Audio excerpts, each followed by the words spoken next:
No dia a dia de um despachante, cada segundo conta. A dependência de bancos de dados locais pode ser um obstáculo. Com nossa solução em nuvem, acesse seus dados de qualquer lugar, a qualquer hora. Envie processos em lote de uma só vez, de qualquer máquina. Seu lojista tem acesso direto aos processos sem necessidade de consultas. Integração com o Renave facilita a compra e venda de veículos. Acompanhe seus processos em tempo real de onde estiver. Nosso suporte dedicado está sempre pronto para te ajudar. Entre em contato com o nosso SAD. Atender bem para atender sempre.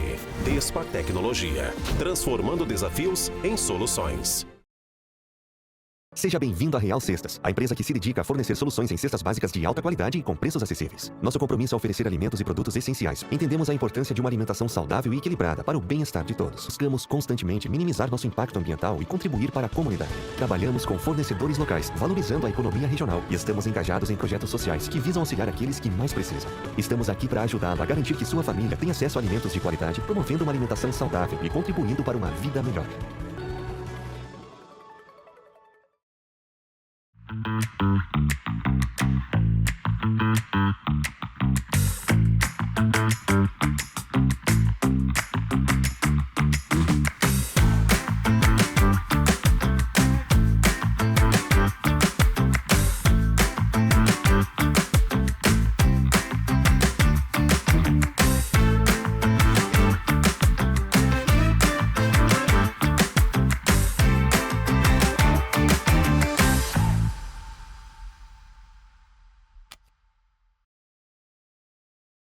Olá, estamos iniciando mais um programa Pimenta Pod. Você sabe que aqui a gente fala de tudo menos da vida dos outros.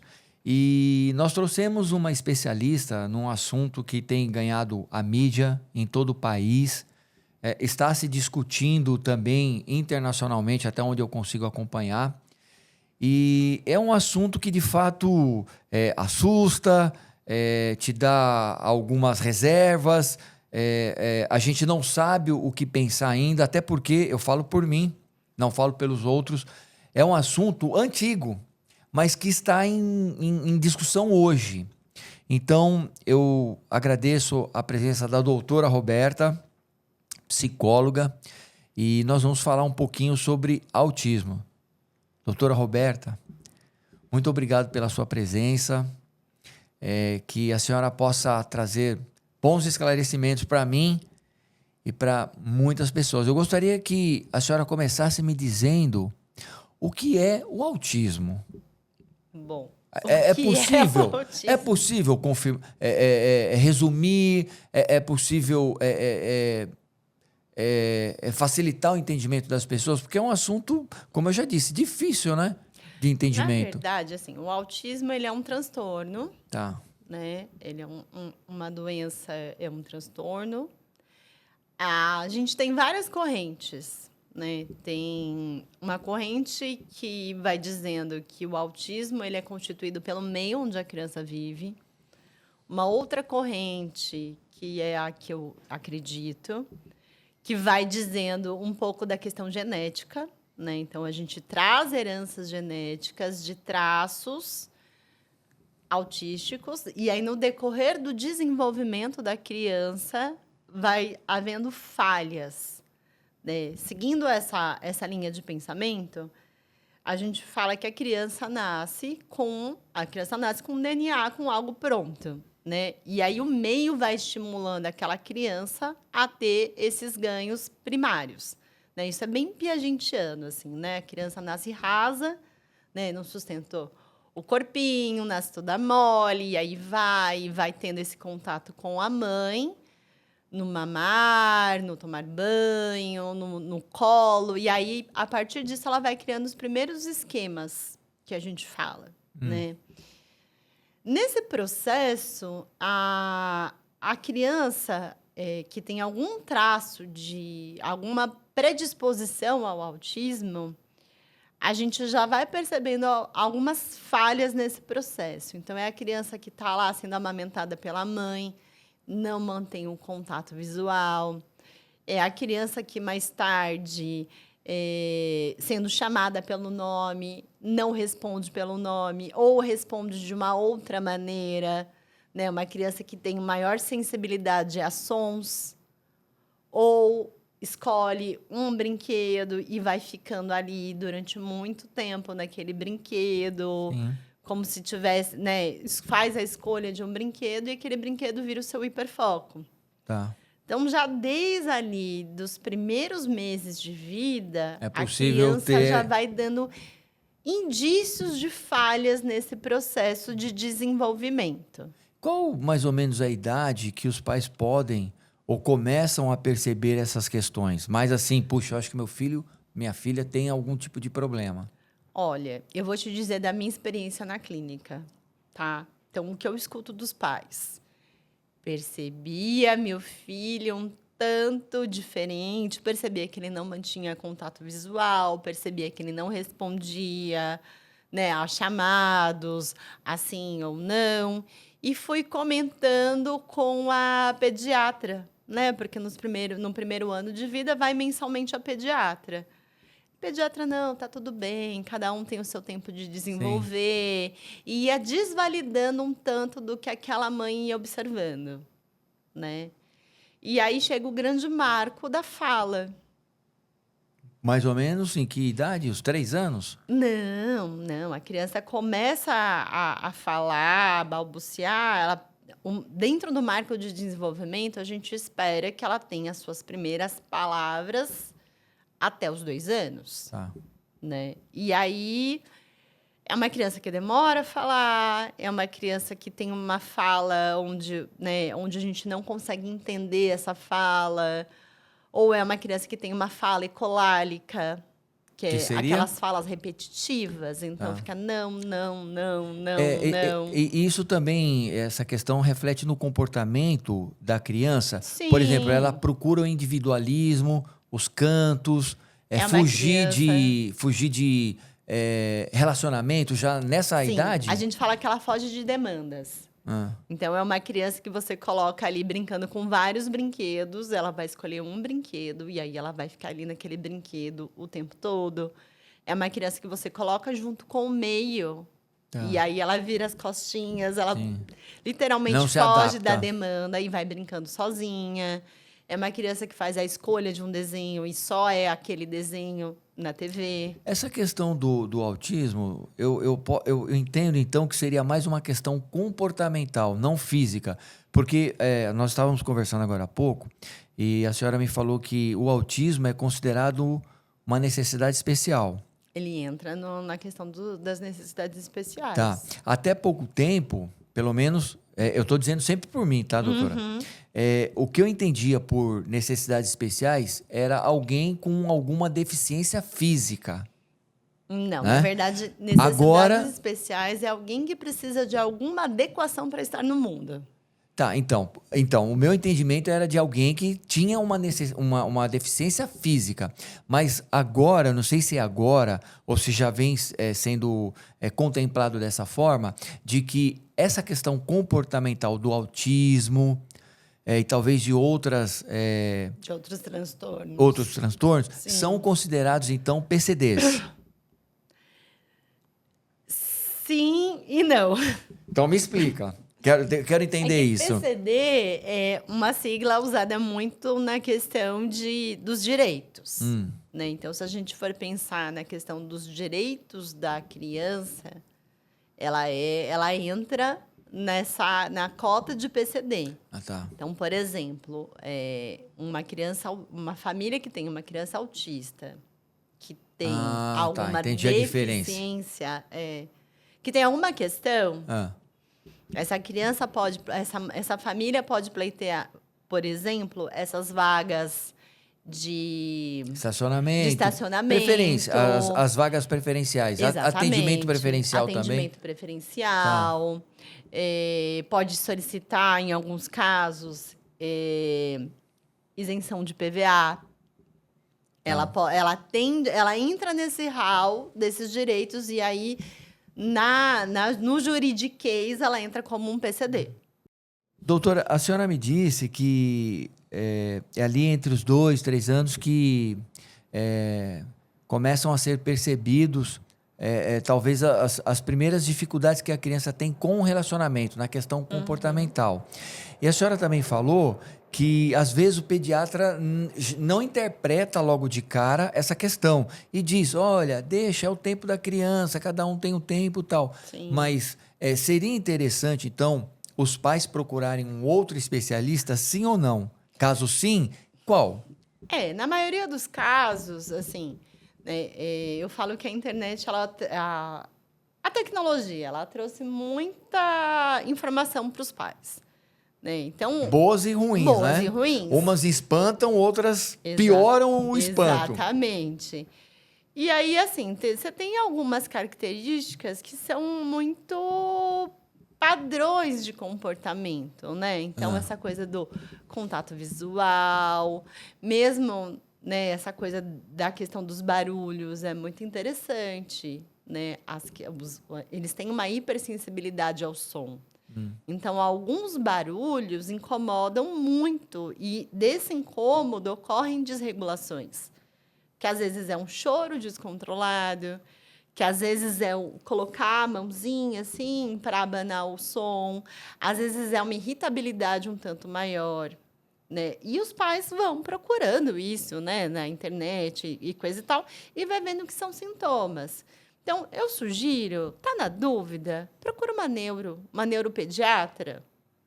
Até porque, quanto maior o estímulo, menor é o prejuízo.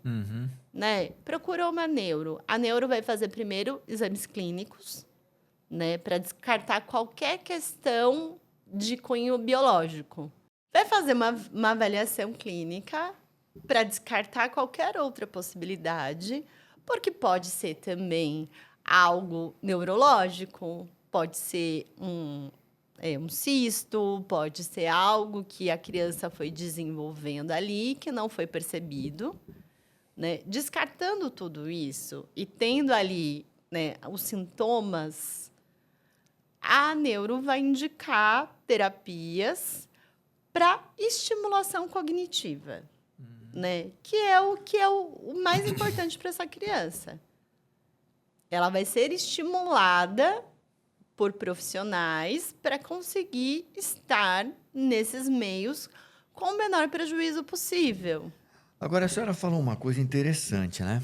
A senhora falou que detectado a questão... Eu estou tomando cuidado com algumas palavras. Sim. Porque as pessoas que vivem essa questão, elas ficam muito fragilizadas. E eu vejo discussões assim, homéricas, na internet, principalmente nas redes sociais. Porque, como eu falei anteriormente, é difícil para nós entendermos ainda essa questão. Porque me parece, doutor, se estiver errado, me corrija, até algum tempo atrás, isso parece que a família tentava esconder, sabe?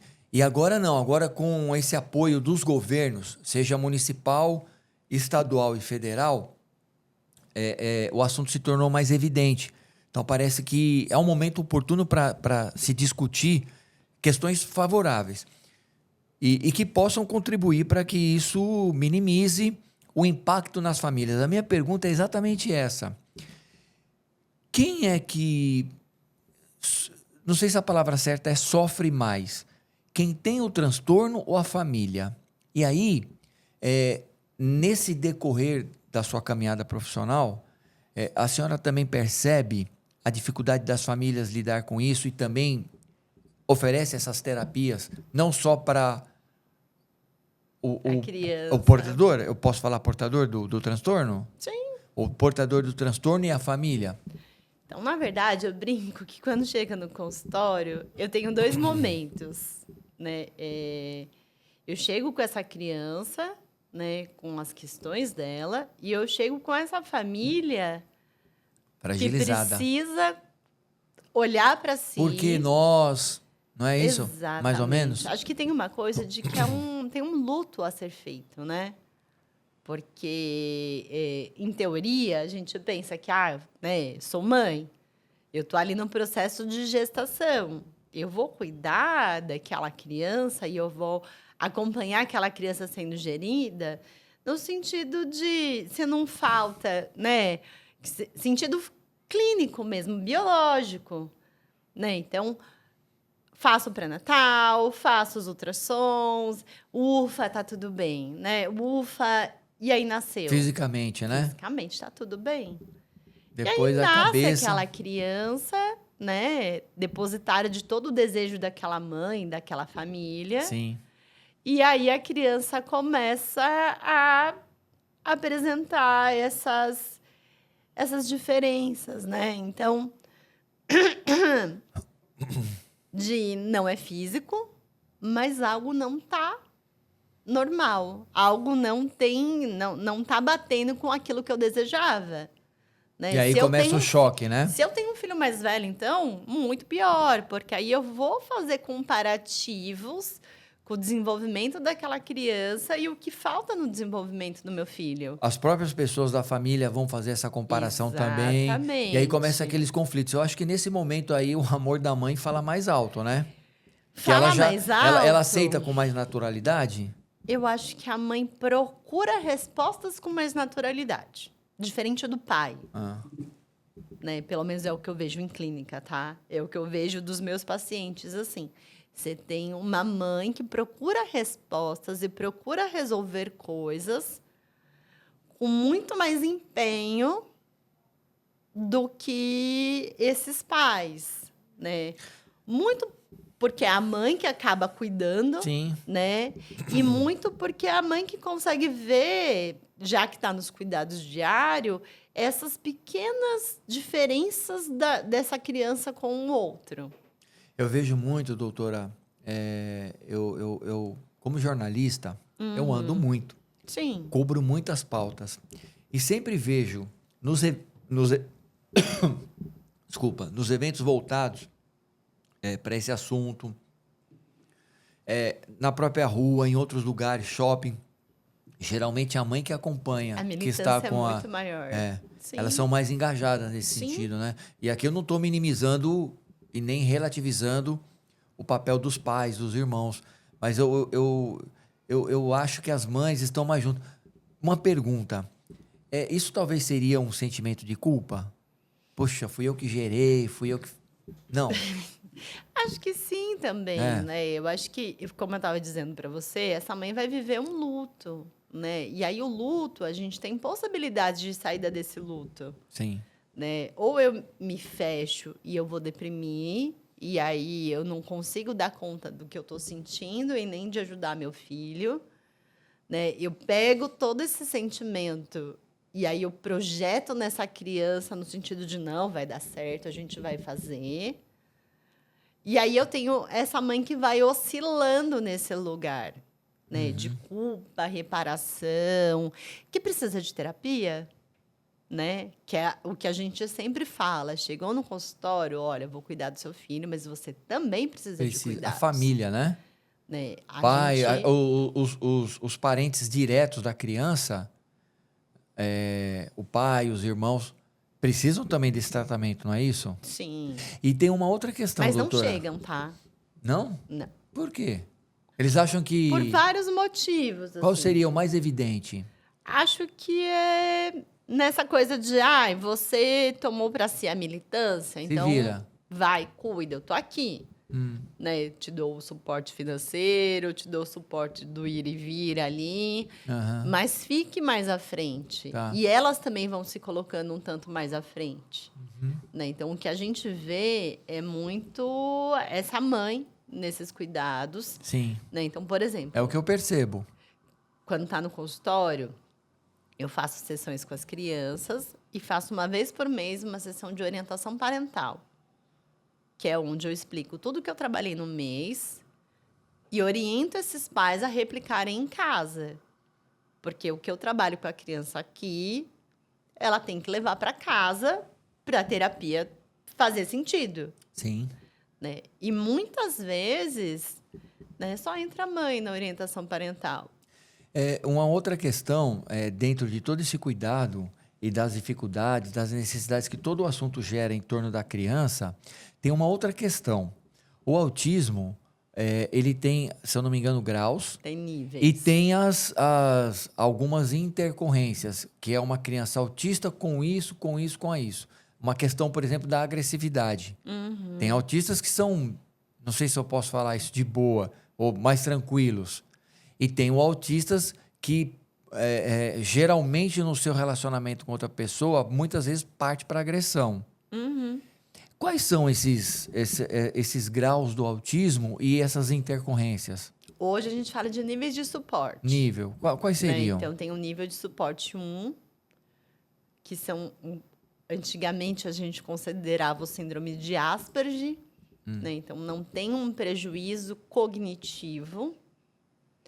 Tem um prejuízo na questão de relações, de interação social.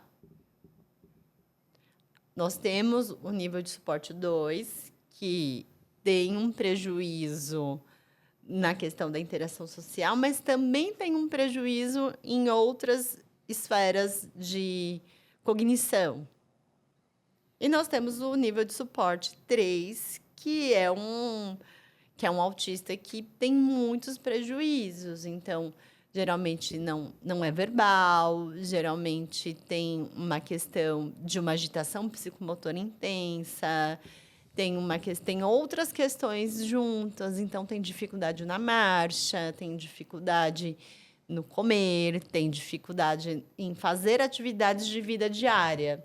Então, a gente vai classificando mais ou menos dessa forma, né? E aí, dentro do autismo, a gente tem os sintomas secundários, a gente tem as doenças correlacionadas, os transtornos secundários, né? Então, é muito comum um autista ter um nível ali, um índice de TDAH, que é uma agitação psicomotora.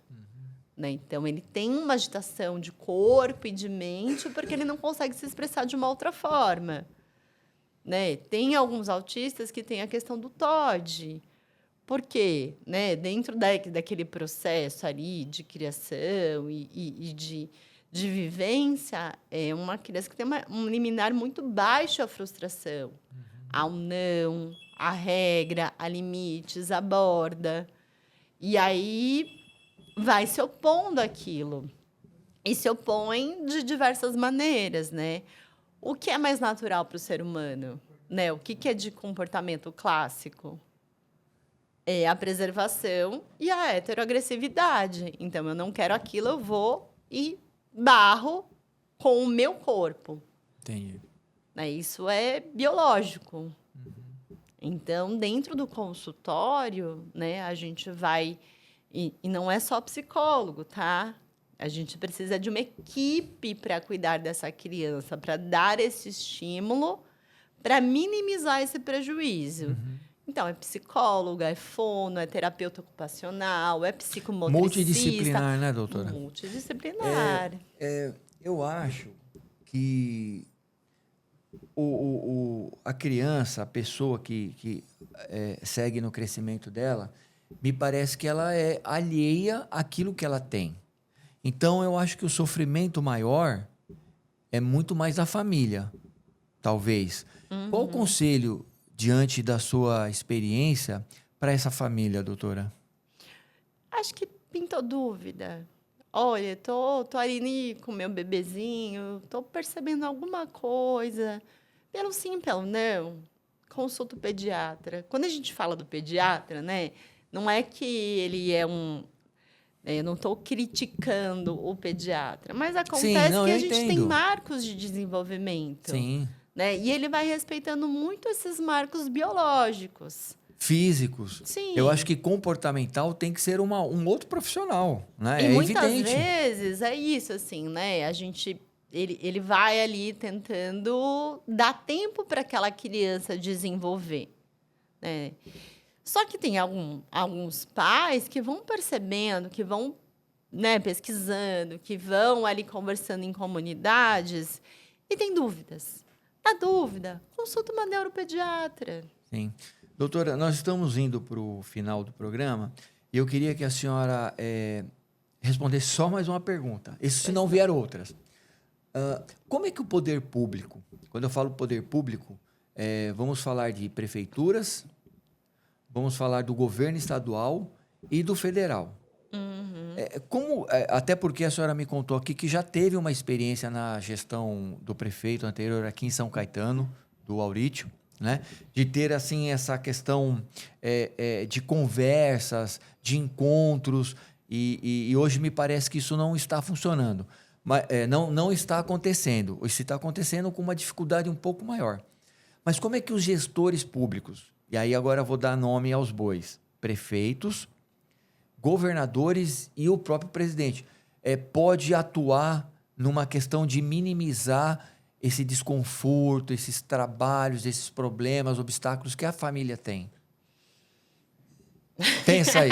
É difícil. Botei a senhora numa sinuca de bico aí. Na verdade, é assim, né? A gente tem o SUS. Porque a gente sabe, doutora, que o nosso podcast é assistido também por líderes políticos, por personalidades públicas. E tudo que a senhora puder falar nesse sentido, com certeza vai, de alguma forma, ajudar nessa discussão toda. Sim. A gente tem no âmbito federal o SUS, né? Tá. Dentro do SUS, ele tem, né, órgãos vinculados aos cuidados, né? Então, a gente tem verbas destinadas aos cuidados que aí do governo vem para as prefeituras. Na verdade, é um tanto parecido com escolas, né? Assim, a responsabilidade dos cuidados é do município, seguindo o que o SUS preconiza, né? Seguindo a diretriz do SUS, e tendo Que é o verba norte, do né? SUS para isso. É o Sim, norte dali. correto. É o norte. O governo estaduais e municipais seguem essa cartilha. Exatamente. E aí tendo verba para isso, mas é de responsabilidade da prefeitura, dos municípios, né, esse cuidado das crianças e dos adultos, enfim. Né? O que a gente tem? Nós temos 2 frentes de trabalho, não só para autista, mas para crianças que têm alguma deficiência de uma maneira geral. A gente tem um centro de estimulação e reabilitação, que caberia nesse processo essas crianças de menor idade, porque, como eu já disse anteriormente, quanto maior estímulo, menor é o prejuízo. E a gente tem os CAPs, né, de infância e adolescência, adulto e autismo. Legal. E álcool e drogas. Isso é uma questão também, aonde o autista se encaixa. Se é num centro de estimulação, se é num CAPS. E aí vai muito da forma de gerir os serviços do município. Né? Então, por exemplo, eu vou te dar um exemplo. Eu trabalhava num CAPS do município de São Paulo. Trabalhei lá num CAPS IJ por acho que 5 ou 6 anos. Qual que era a linha de raciocínio? Crianças até 6 anos precisam de estímulos, porque tem também uma questão neurológica, de podas neurais, que aí vai seguindo um pouco a linha do neuro. Então, até 6 anos, essa criança era estimulada em centros de estimulação e reabilitação. Com o serviço de neuro também.